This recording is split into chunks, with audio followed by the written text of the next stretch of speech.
আপনি এবং আমি যখন জীবনে যাত্রা অব্যাহত রাখব, নতুন ধরনের চ্যালেঞ্জ আসতে থাকবে, নতুন ধরনের ভুলের সুযোগ আসতে থাকবে এবং আমরা সেগুলো এড়ানোর জন্য সর্বোচ্চ চেষ্টা করব। কিন্তু কখনো কখনো আমরা পিছলে যাব এবং পড়ে যাব। আর যখন আমরা পিছলে যাই এবং পড়ে যাই, আমরা বলবো না যে ইস, গত রমজান আমি কত ভালো ছিলাম, আমি জানি না এখন আমার কি হয়েছে, আমি যখন হজ করেছিলাম তখন অনেক ভালো ছিলাম, আমি আল্লাহর অনেক কাছাকাছি ছিলাম, জানি না কিভাবে সব তালগোল পাকিয়ে ফেলেছি, আমি এখন একজন ব্যর্থ মানুষ। আপনি পেছনে ফিরে তাকাতে থাকবেন না এবং বলবেন না যে আগের অবস্থা ভালো ছিল, এখন কি হলো। কারণ যদি তেমনটা ঘটতো, আদম আলাইহিস সালাম পেছনে ফিরে তাকাতেন, ও মাই গড, জান্নাতের ফল কত চমৎকার ছিল, এখন আমাকে এই কলা খেতে হচ্ছে। তিনি জীবনকে সেভাবে দেখেননি। তিনি শুধু বুঝেছেন আল্লাহর কাছ থেকে তার শুধুমাত্র এখন ক্ষমাই প্রয়োজন, এবং সেই ক্ষমা পাওয়ার সবচেয়ে সহজ উপায় হলো শুধু আন্তরিকভাবে আল্লাহর কাছে ক্ষমা চাওয়া এবং নিজের জীবন নিয়ে এগিয়ে যাওয়া, সামনে এগিয়ে চলা, পেছনে নয়, সামনে এগিয়ে যাওয়া। তিনি এমনকি আল্লাহকে কখনোই জিজ্ঞেস করেননি, হে আল্লাহ, আমি কি জান্নাতে ফিরে যেতে পারি, আমি দুঃখিত, আমি কি ফিরে যেতে পারি। তিনি তা করেননি, কারণ আল্লাহ মানুষকে পেছনে যাওয়ার জন্য তৈরি করেননি, আল্লাহ মানুষকে সামনে যাওয়ার জন্য তৈরি করেছেন। আমরা এগিয়ে যাই, আমরা পেছনে যাই না। সুতরাং ওয়া ইল্লাম তাগফির লানা ওয়া তারহামনা লানাকুনান্না মিনাল খাসিরিন।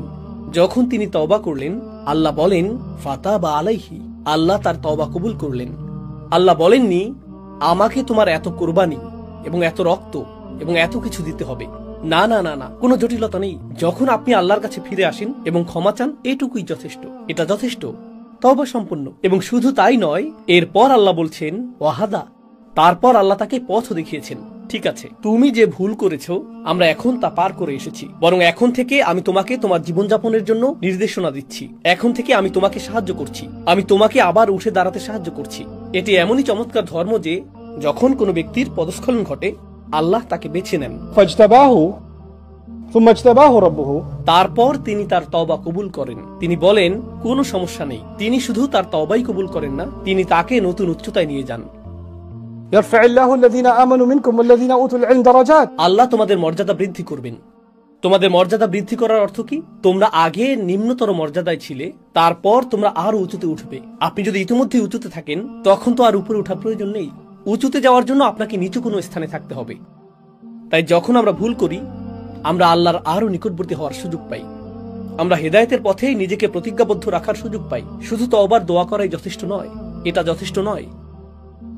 এই বিষয়টি দিয়েই আমি উপসংহার টানছি।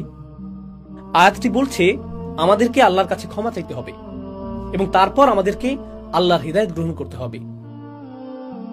এর দুটি অংশ, ক্ষমা চাও এবং তারপর তার হিদায়াত গ্রহণ করো। আদম আলাইহিস সালামকে পৃথিবী